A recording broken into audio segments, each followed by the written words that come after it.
All right. Hello, Malcolm.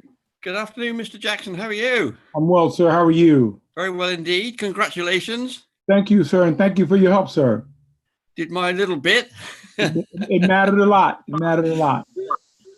Very good outcome. That's terrific. Thank you, sir. Look forward to working with you. And look, we have a stranger, Mr. Semino. How handsome you look. Yeah, I'm trying to become a 19th century seafaring captain. Love it.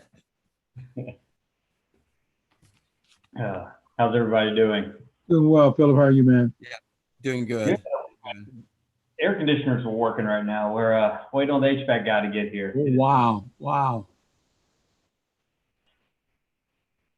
You don't want to be without air this time of year. That's for sure.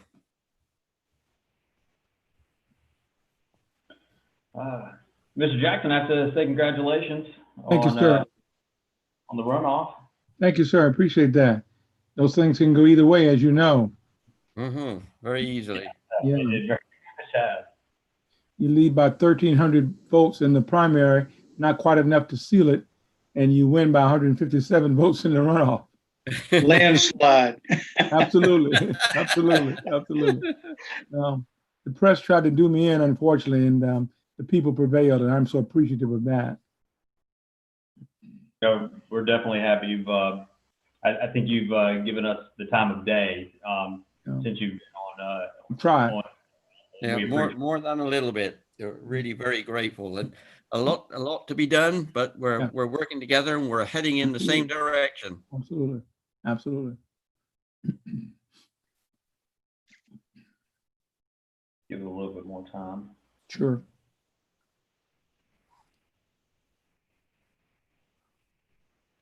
We're getting spoiled with these Zoom meetings, aren't we? Oh, yeah. We don't have the traveling to do. We can take it easy in the comfort of our own homes. I don't think I want to go back to the old ways. I tell you. Well, I hope all you guys have pants on. Well, shorts anyway. Save gas. I'm getting 3 weeks to a gallon now. That's great. Good to see you, Larry. Yeah. Hey,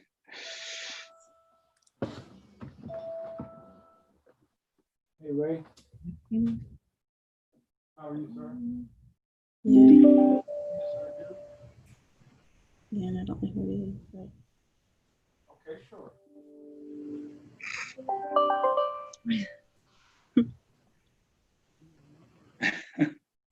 Hey, Philip, it looks like it's right at 5:30. You want to get started?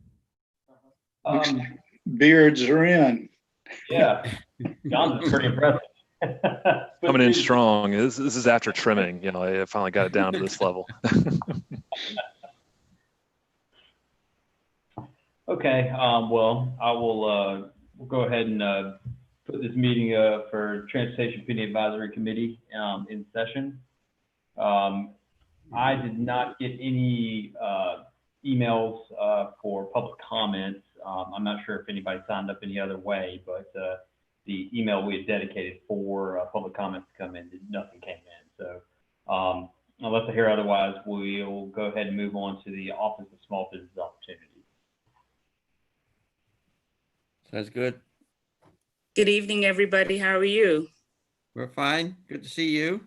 Awesome. Awesome. So let's get started. Of course, I'm Erica Wade, the manager for the Office of Small Business Opportunity, and we'll go ahead and get right into it. So if you look on page 4, as usual, we talk about the payments to our certified SLBEs. And as you can see, we are still, Richland County is still making payments to our SLBEs. We made $41 million to our certified as opposed to an overall total of 210 million.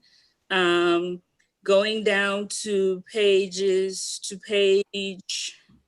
5, since our last meeting, if you notice, we have certified 5 businesses since our last meeting. So now our numbers is up to 95. And we still have 5 more pending new applications in the hopper. So hopefully By the time it's our next meeting, we'll be at triple digits, which is great considering, this time. Since our last meeting, we've had 2 virtual workshops. One talked about making the cut, getting your financial house in order. And then on Thursday, we had another workshop that dealt with mental illness, which was really, really good.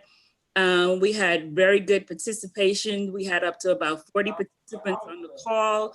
And especially on the last one, from what the doctor explained to us, we had a lot of businesses that actually made appointments. I guess with all of this new normal, everybody's trying to figure out just how to adjust, how to deal with this new normal.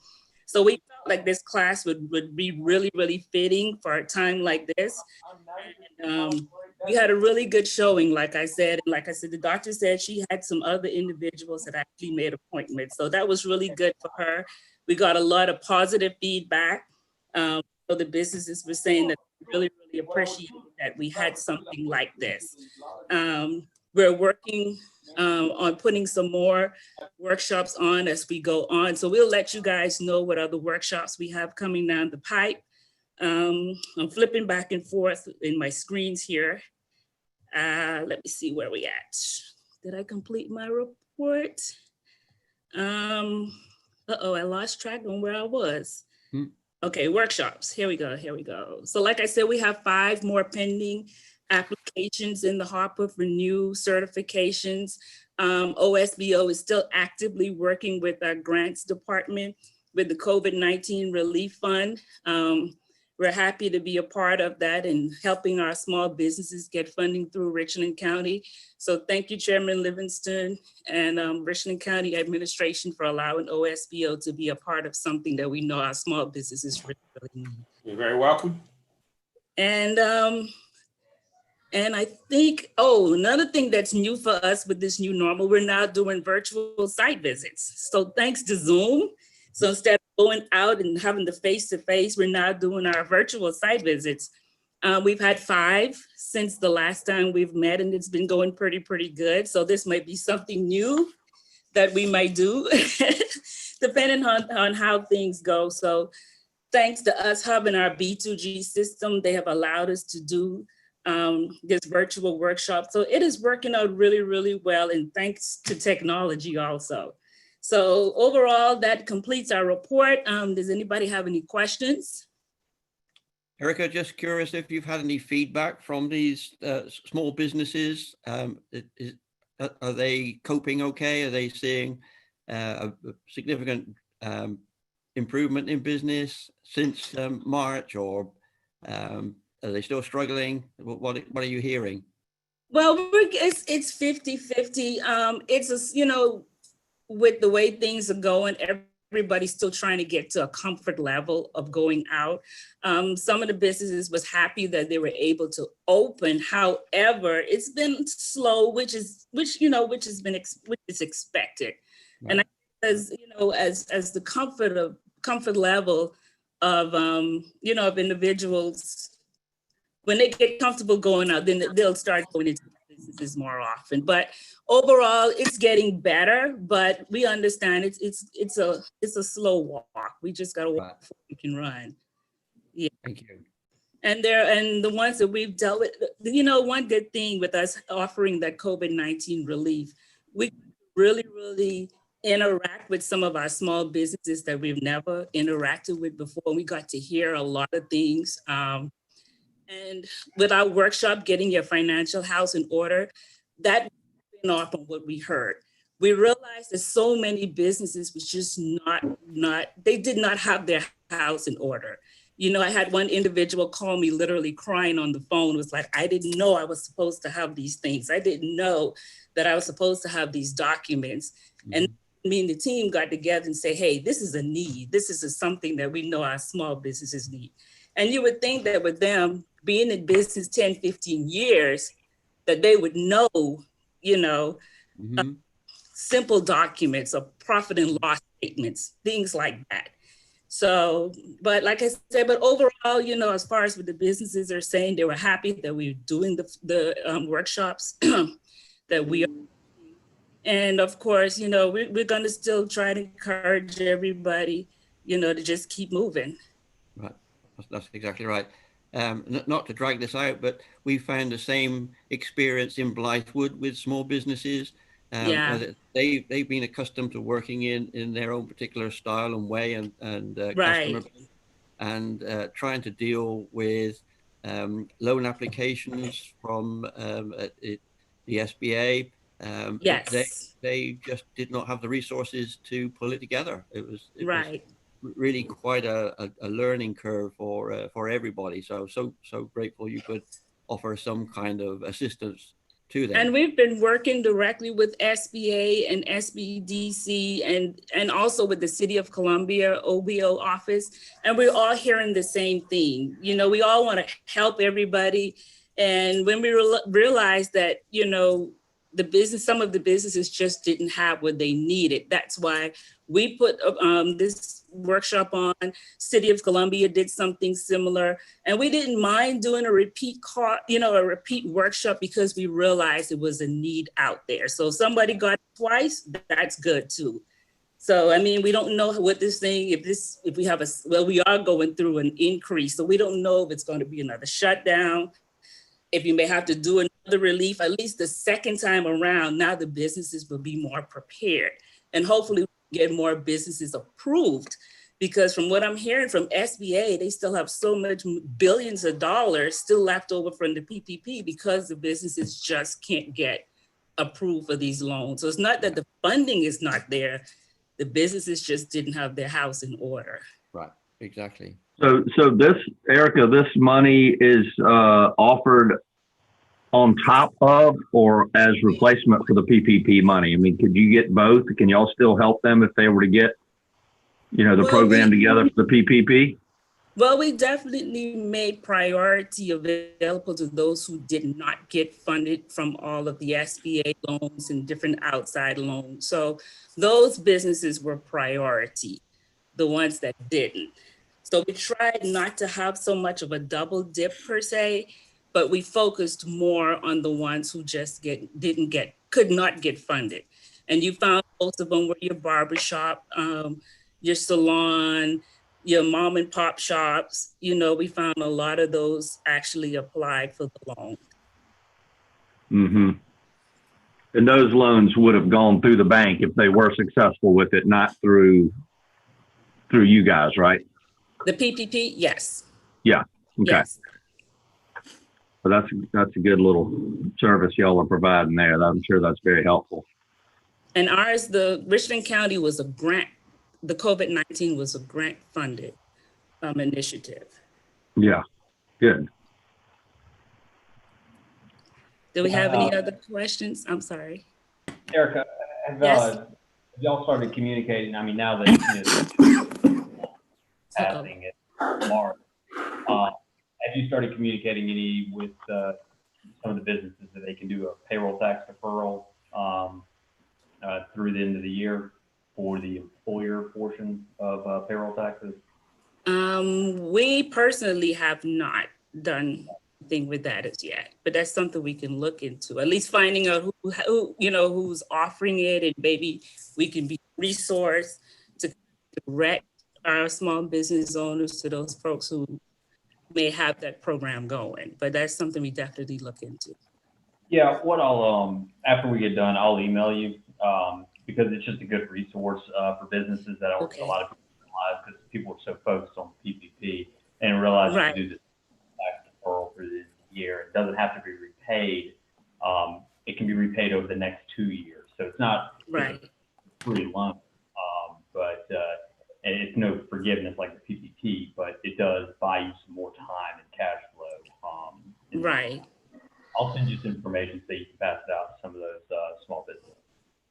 Thank you. And we'll send it out to our SLBEs. Any other resources that you may have, please feel free to email it to me, and we'll put it on our website and send it directly through our small business community. Any other questions? All right, thank you. Thank you very much, Erica. You're welcome. And congratulations, Mr. Jackson.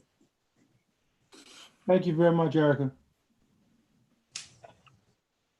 And with that, we'll move over to the transportation program update. I don't see Michael on. Hey, Philip. Yeah. Michael, he is, sorry, he's out of town today, so I was going to give a quick update for you guys. We didn't have any approvals go to council this last month. We do have an ad hoc meeting tomorrow at 1 o'clock. It will have 2 items on it. We're going to have an additional 3 companies proposed to be added to the staff augmentation on-call list. And we are also going to have some mitigation credit sales for proposal. That'll be tomorrow at 1 o'clock, but those are the only 2 action items. I'll jump down to construction updates. Most of these are just updates on percents. There's no major issues within our construction projects. We do have 3 or 4 that have moved from construction to closeout, which is really good. I don't think Clemson Road widening, the only issue we're dealing with now is we have some water deeds to deed over to the city. So we're trying to work out some language right now that'll go to council next month. Everything else is moving along pretty good for construction. When you go down to upcoming solicitations, right now we're waiting on our new fiscal year to start, which is just a couple days away. Once that starts and budget sets up funds in our new budget, we'll be able to get some projects advertised right away. The Bull Elmwood project is pretty much ready to go. We do have a right-of-way issue to deal with one property owner, the church at the corner. You'll see in your documents that it lists condemnation, but we are going to try to reach out to them one more time before we jump to that. Faraway Drive sidewalk, it's part of a larger NIP project. That project is going to be broken down into, I believe, 3 or 4 sidewalk projects. So by breaking it down, we can get some of it advertised a lot quicker. Then you've got Alpine Road, which we just really need our permitting for that. Clemson Road sidewalk, we have an encroachment permit from DOT. We just need to get extended. And then that one can be advertised. Resurfacing package R, we're putting together the quantities right now. That one is going to include 50 roads. So it's going to be a pretty big package. So we'll need to get the quantities, send it over to OSVO to get their SLB participation goal. And then we should be able to get that one advertised.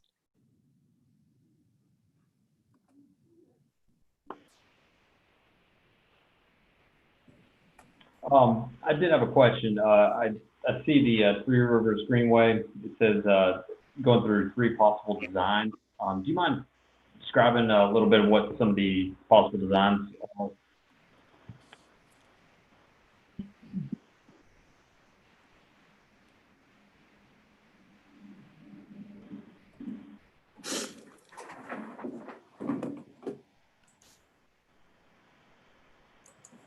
Did we lose that?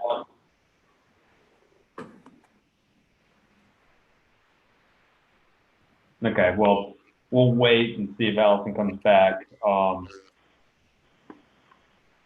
not hold things up too long, we'll go ahead and move on to the comment. Hi, do you hear me okay? Oh, John, yeah. Yeah. All right, 1 second. Let me just pull up the agenda. So I apologize. I was pulling it up as you guys were talking.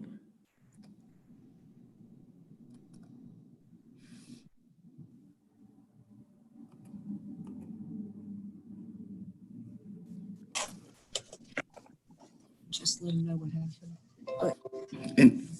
Where am I at? Everybody, can you hear me? Yeah. Wait, let's unmute. Yeah, we're good. Oh, I'm back. Oh, okay, so there's Allison. Okay, I'll wait. Sorry, I apparently dropped off and I don't know how much I rambled before I did. Can somebody let me know what the last thing I mumbled was? I think we heard everything you said, Allison. And there's a question that Philip asked about the Three Rivers Greenway and what the 2 designs look like. I think they heard everything else. Okay, good. So the Three Rivers, we are in the process of getting Ken Simmons to do a final boundary and as-built survey for us. Once we get that, and once we get the good IGA wording hashed out, we'll be able to get the completed portion turned over to the city. So that's good news. The part with the railroad company, there are 3 options we did look at for that eroded area. You can either fill it in and just put your walkway across it, a normal walkway. That one would be the most time consuming because you would need a core permit for that. The second option would be just to install a bridge across that. That's probably going to be the most expensive option. Or then finally dealing with the railroad and going and keeping the walkway in their right of way. So the next step to proceed with this is we need to get an appraisal for entering into the railroad's right of way because they want to get paid for that. Is there a particular way y'all are leaning at this point? I think, again, looking at the options, the railroad is our number 1 option or the bridge is our number 2. We've pretty much ruled out filling in that area.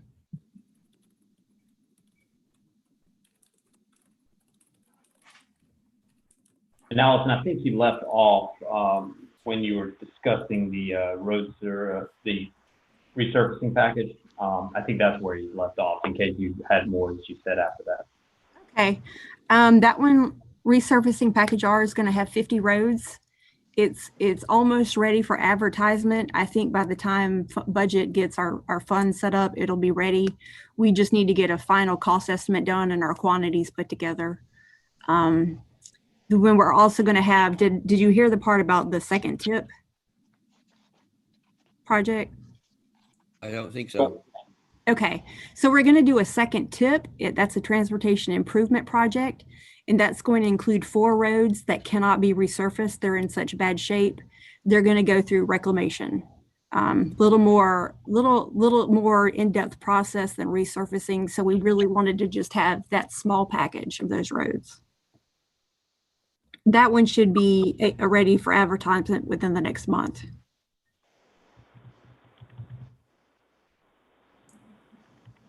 So Alison, from a high level perspective, is there any issues that you see coming up that you need assistance with, either from this committee or ad hoc?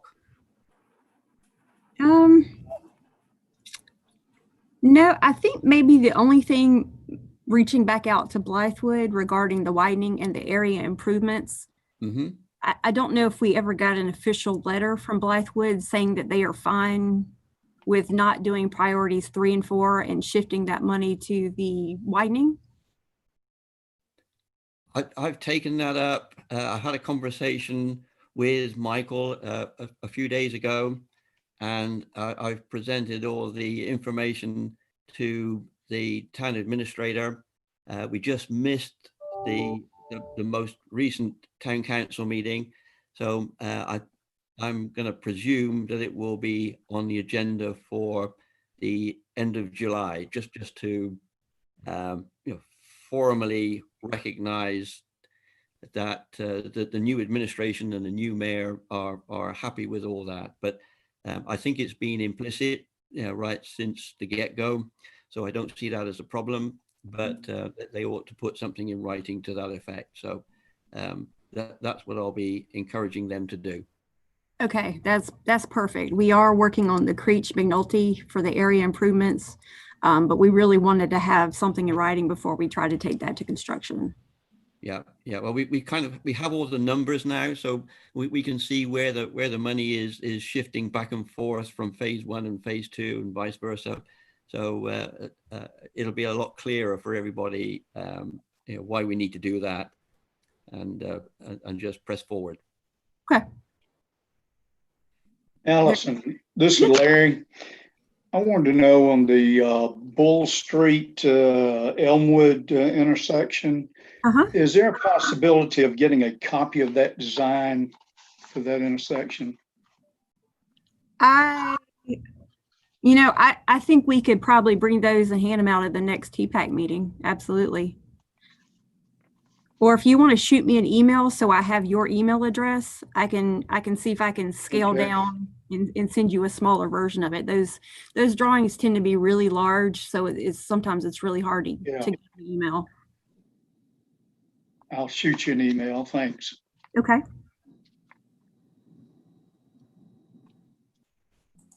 Anything else?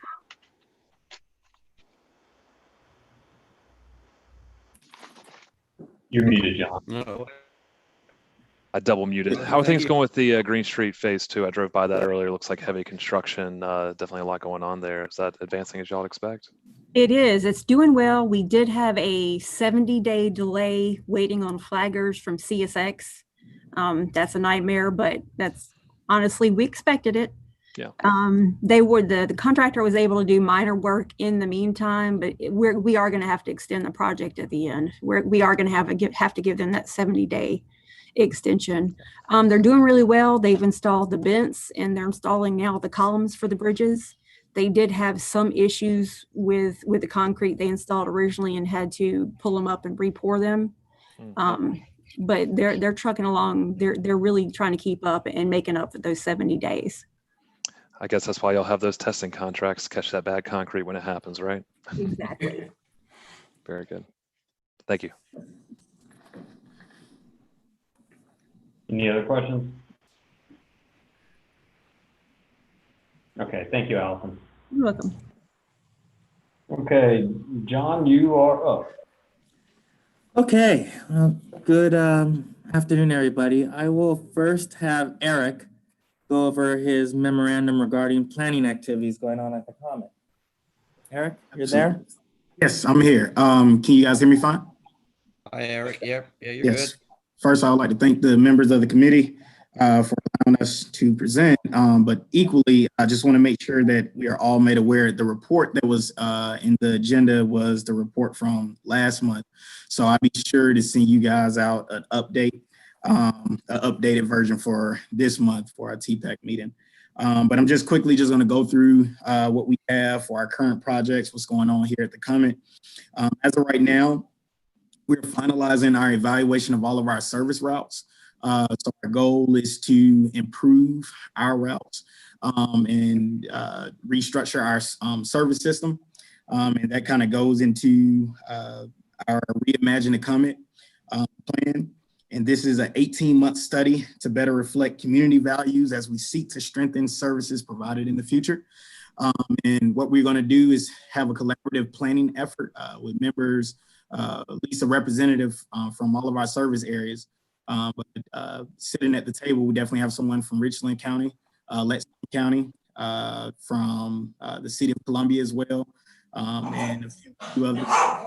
And what we want to do is sit down and figure out what are our community needs, what areas should we focus effort in, or what service areas should we actually take services away from or minimize a service. So we understand that we are living in a changing society, especially with everything that's going on with COVID-19. We want to be able to meet the demands of the people that we serve on a day-to-day basis with an efficient route that works well for not only today, but also tomorrow.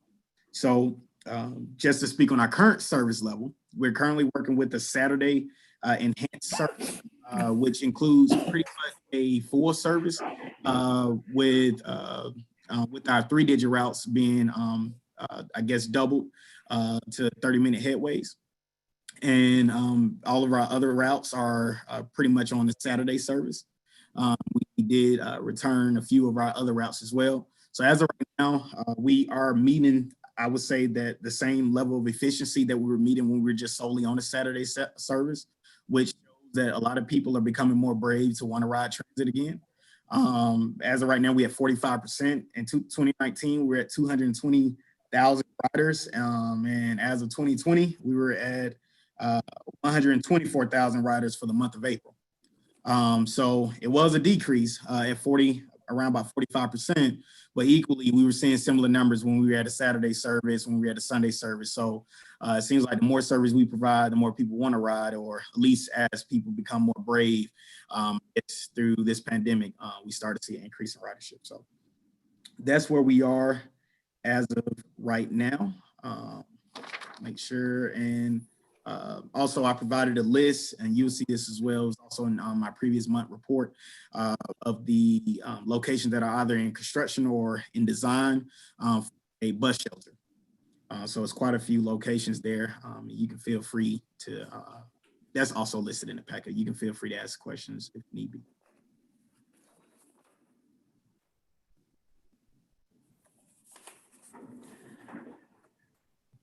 Okay, any questions for Eric as it relates to planning activities? I've got one, Eric. You mentioned you said Envision Comet is your program where y'all are going through evaluating the future of the Comet and how you're going to do it. And you mentioned having stakeholders from various communities offer contributions. Are y'all also going to do a public input sessions and that sort of thing further down the road? I know it's an 18-month process, I guess, and so it's got a lot of time to squeeze all that in. But I just want to make sure that was going to be included at some point, that y'all are going to try to gain that input as well. No, absolutely. Yeah. So we're taking into account every aspect of this process. So we're treating it, just like any other agency would want to treat it. So as of right now, we're setting the framework for a survey to go online as well. That way, as we're going through the process, people can provide feedback on the Reimagine the Comet website that will be separate from the website that we use on a day-to-day basis. We're also a reconstruction of our website that we have now as well. So all this would come with the package of the new transit system that we're trying to create. So so we're trying to get feedback as we go. And there will even be a metric where you can determine what do you want to prioritize based upon the budget that we have. So that will allow people to interact and see how numbers actually move as they want to see improvements as well.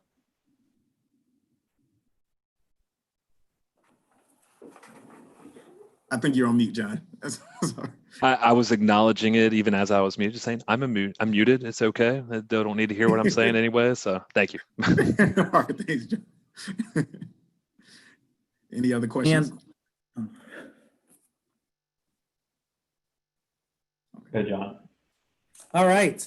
So we also emailed separately an updated memorandum from planning and then the flyer for the Reimagine the Comet. So we'll continue to update this committee as we move forward with that process. On page, 14 of your packet are the financials for the Comet ending April 30 of 2020. And a quick summary of our income, including depreciation, or actually, I should say excluding depreciation. Our income is 3.37 million, and our actual year to date is 7.67 million. Total revenue is 26.99 million, and that's 10/12 of the annual budget of 30.54 million. So we've collected 88% of our revenues, which is fairly good at being that we have completed 83.33% of the fiscal year. Our total expenses are 21.78 million. Compared to at 10/12 of our annual budget of 30.54 million. I'm sorry, of 32.56 million year to date. And we've expended 67% of our annual budget. And then listed below on page 15 are a list of all of our expenses paid to Transdev, the current contract operator, and all of our professional services. And in cash on hand, we have 9.16 million in Wells Fargo, 6.47 million in Optus Bank, and 17.06 million. We've collected 119,711,252 of the 300,991 allocation allocated to the Comet.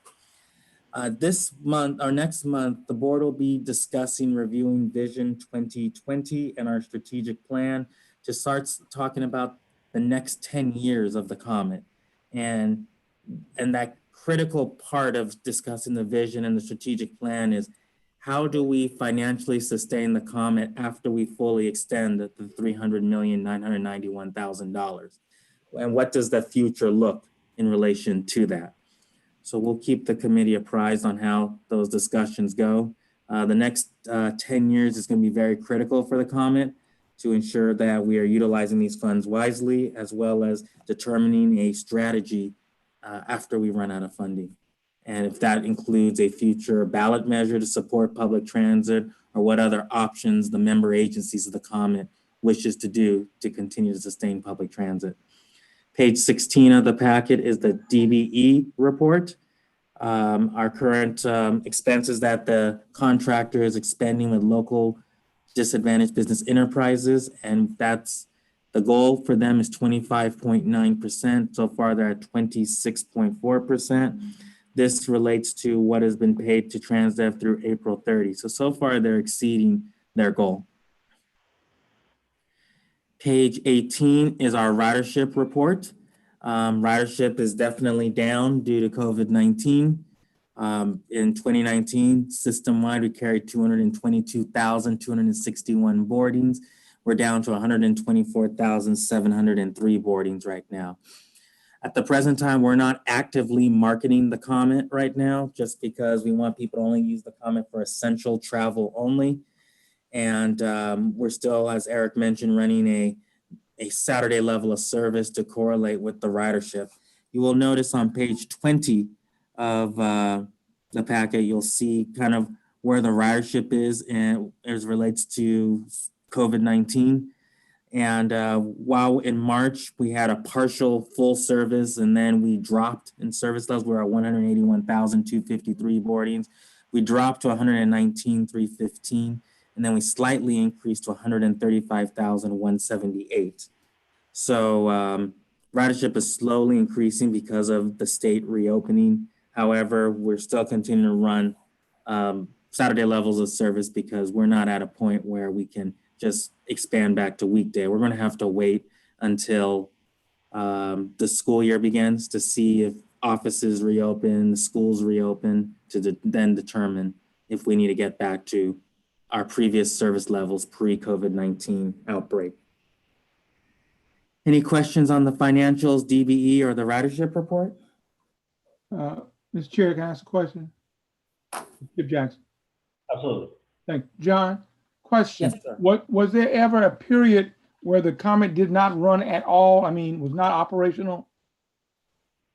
No, we've continuously ran service. We did curtail service on the day of the protests when things were getting a bit out of hand. We curtailed service 4 hours early, but beyond that, we've been continuously running. Well, and I was actually asking for probably a different reason than you may have thought. I was actually asking the question because when you were talking about your ridership being down this time this year compared to last year, I was hoping that the answer in part might be attributed to a few days of non-operational. And so if you factor those in, that the actual aggregated number would be a little bit different, a little bit higher. But if that's not the case, then fine. But I was just, that's why I was asking, hoping that. But when the COVID-19 outbreak occurred and the governor shut down businesses, that's where you see that huge drop in April. And we correlated that with running a Sunday level of service. Gotcha. And then when the governor started to reopen businesses, and we started to see our ridership increase, hence what you see in May with the 135, then we had to add back some 30-minute service on the corridor routes because we were turning away riders since we don't allow standees and we were social distancing on the buses. Gotcha. I just wanted to make sure that it was clearly articulated to those that look at just the raw numbers, that there were some things that were done to you that impacted the number of riders that you normally would have had during that period of time. That was the only reason I was asking the question. Thank you, Councilmember Jackson. Thank you, sir. Hey, John, I know how much you love statistics. Do you know how well we are doing compared with any other national transit businesses, organizations?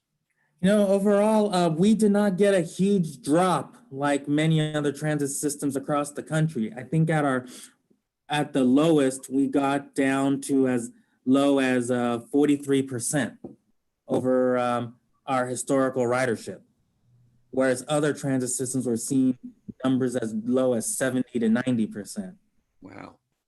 And after April, and when the governor started reopening things, we started seeing a rebound. So we're trying to, even though we want to see ridership growth, we also want to take a cautious approach in ridership growth so that we don't endanger anybody riding the bus. Fortunately, as of today, knocking on wood, we've had no one on the comment that have been exposed to COVID-19, whether it's drivers or passengers that we're aware of. And we've been testing all of our employees. That's very commendable. We've been aggressive with keeping the buses clean, social distancing people on the buses, social distancing the driver away from the passengers. Even with Common Central, we only allow 17 people inside the building, and we have security guards monitoring that. Masks are mandatory on the Comet, and the bus won't move until somebody puts a mask covering their nose and mouth. We have hand sanitizers on the buses. We're detailing the buses daily, weekly, cleaning the buses daily, and cleaning our bus shelters throughout the system. So with all those efforts, I'm hoping that we'll continue to not have any COVID-19 outbreaks on our service. Absolutely. Well, it shows the value and the sense of observing those precautions. If only everybody did that. Yeah, exactly. Thank you, How John. has adoption been with the face coverings? Have you had any resistance from any riders? We initially did, and when the bus didn't move, people came in line with the regulation. By providing the mask, it has helped. And then, of course, with the City of Columbia passing their ordinance and 55% of the Comet service runs in the city limits, that definitely helped put additional enforceability in play. And I guess just as food for thought as well, that went into effect on June 15th. And that will be, and we will be providing masks until July 31st. Or at least until supplies are depleted. And Eric, you bring up a very good point that I'd like to highlight. We did, our regulation took effect June 15, and the cities took effect basically a week later. So the impact wasn't all that bad per se with the city taking action. And I believe I understand Richland County is doing a survey to determine if it's appropriate to do the same in unincorporated Richland County.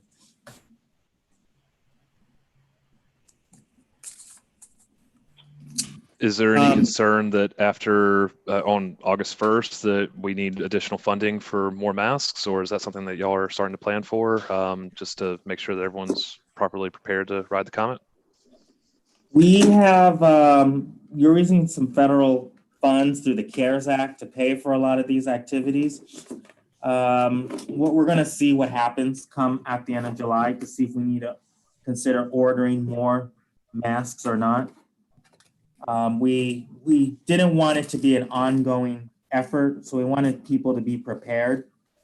And by providing masks for this 45-day period, we were hoping that people would start preparing themselves for that eventual need that they're going to need a mask, not only to ride the Comet, but to get around in general until we hear otherwise from CDC or DHEC. So we'll reevaluate closer to the end of July to see if we need to continue to purchase any or not. Regardless of what we do, we'll still continue to give them away at the transit center, and we'll have a supply there for people that ask.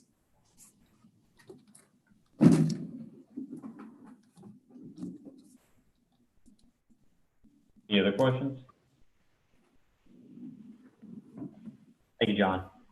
One other point I just want to also add before I conclude my report is starting September 1, we will be operating the University of South Carolina shuttle, and we'll be integrating that shuttle system into the Comet system. So the entire community would be able to have access to transportation, not only throughout Richland and Lexington counties, but also on the University of South Carolina campus. This has been something that has been in discussion since the Comet started in 2002. So this is a huge effort to finally bring these two transit systems together. And I believe that that's only for the on-campus busing system. Are any of those private busing systems included in that, or is that a next goal, or has any conversation happened around those? That is, so it's only the buses on campus. We will, once we can get our hands wrapped around that, we would like to start engaging the apartment complexes to talk about the value of possibly consolidating and having frequent service between the campus and those college residents, especially the ones along Bluff Road and on Alexander Drive in West Columbia and Casey. What kind of savings are we anticipating between the two systems combining? Say that question again, I'm sorry. I'm assuming there's going to be some savings with efficiencies by combining by bringing it into one system. Have y'all done any kind of cost study of what kind of savings will be realized? Yes, we believe that our overall cost to operate the Comet system will drop by about $1 per revenue vehicle service hour that we pay to our contractor. So that's about a $230,000 savings. Two, the university will ultimately be achieving some savings because they're not having to pay duplicative costs that the Comet is getting value on. And three, I want to stress that this is a contractual relationship with the university. So they're paying for all the costs associated with operating that shuttle. We're not using any of our local sales tax funding or state funding to subsidize that service. So that revenue generated from operating their system could be reapplied towards the rest of the Comet system as a whole. So they're purely paying. Okay. Ms. Ando, can we utilize any of the use of the USC service for matching funds or any things we need to do? We are. We're going to be utilizing their local contribution as matching funds to the federal funds. Which is a great advantage. Yes, thanks. Which is great. So they'll be paying for the cost of the 12 new buses, the matching costs associated with that. They'll be paying for the cost of any new bus shelters or bus stops we place on campus. And with their additional 550,000 plus passenger trips, that will be added to the Comet's ridership so that we'll be able to increase our federal funds by close to $800,000 a year by fiscal year 23-24. Since the way to get more federal funding is based on additional passenger miles and additional revenue vehicle miles that the system operates. Yeah, I understood that to be the case. I just wanted to make sure you didn't leave that out, but I thought that was significant. Oh, thank you. That seems like a win-win there. I'm excited about that. Yes. Any more questions? All right. Thank you, John. Thank you. All right. Well, I believe that if we've got anything else on our list here. Did anybody have any other items of business they wanted to bring up before we adjourn for today? Okay. One thing on your agenda, it does say that the next scheduled meeting is for July 20th. However, I believe that's wrong. We typically meet on the 4th Monday of each month. So the next meeting should be July 27th. So if we'll make a note internally that it should be July 27th and not July 20th next time we meet. And with that, if we don't have anything else, I believe the Transportation Ad Hoc Committee meeting tomorrow, that'll be streamed on YouTube. Okay. All right. I will plan to listen in on that. That'd be great. All right. Well, if there's nothing else, then y'all have a good evening, and I appreciate y'all attending. Have a good night.